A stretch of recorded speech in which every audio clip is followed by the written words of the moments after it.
Hi guys, how's it going? It's just a quick one tonight. Cheers. Happy Brexit Day. I'll be honest, I'd begun to doubt whether it was ever actually going to happen, but here we are.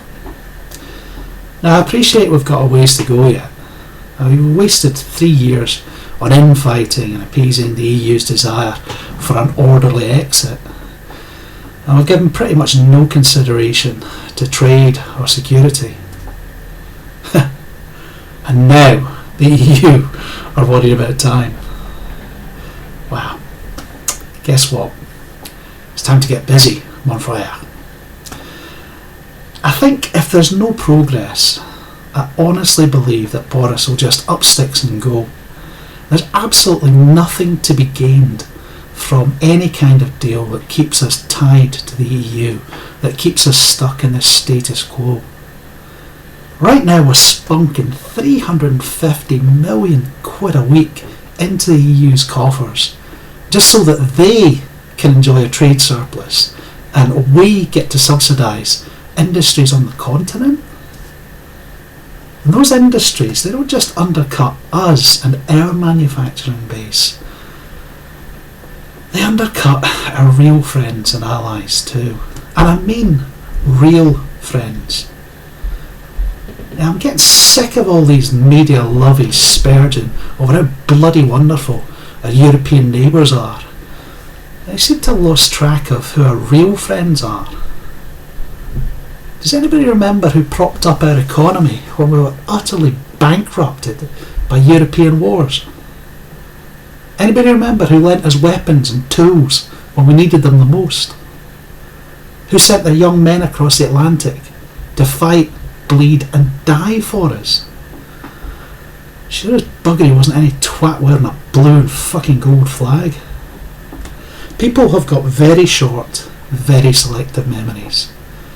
I mean, the Europeans have been happy hiding behind our skirt tails when the big bad Soviets looked like they were likely to rock up and bend them over. We protected them for 3 decades. We ran our country into the ground doing it. Woeful us. When the Falklands came around, they split into 2 camps. The one camp was refusing to help us, the other one was actively helping the Argentinians.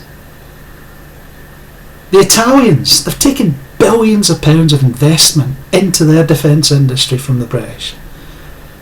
We've paid money to Malera, Augusta, Air Italia, loads of them. And they cut off all logistic support to us. They're NATO allies, the people who protected them all those years. Can't have us using Italian built kit against fascists who might just have an Italian in the family. The French went one better. They actually sent a technical team to Argentina to help the Argentinians get their Exocet missiles operational. Do you know that one of the techies was actually a member of the DGSE, the Direction Générale de la Sécurité Extérieure? It's France's equivalent of the CIA. The French government were complicit in getting young British sailors horrifically killed and injured, incinerated or lacerated by the orgy's new toys. Now you compare that to the Anglosphere. We got widespread support from day one. The Americans and the Canadians, they took up the slack in our Cold War naval duties. They surged ships into the North Atlantic just as quickly as we were surging ships south.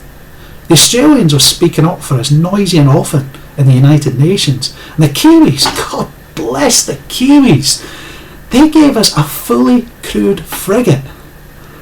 They were quite happy coming all the way across the Pacific to fight for us. And it didn't come to that. We asked them to move up and patrol in the South China Sea, but it freed up one of our units. When the shooting started, the Americans were supplying us with state-of-the-art equipment, particularly missiles, most notably the Sidewinder Lima and the Stinger, the man-portable surface-to-air missile. Joe Caspar Weinberger even offered us the Forrestal if one of our aircraft carriers was sunk. I mean, this is at a point where the Belgians wouldn't even sell us bullets for our guns. No. Goodbye and good riddance. We're out. I'm really looking forward to getting onto a much better footing with people that we can actually depend on. The kind of person who can pat you in the back without fingering it to see where the best place is to stick a knife in. Like I said before, I can't wait to see Anchor butter back on the shelves. A VB in my fridge. Smooth Tennessee whiskey and Canadian Club in the cabinet. Oh yeah. Cheers.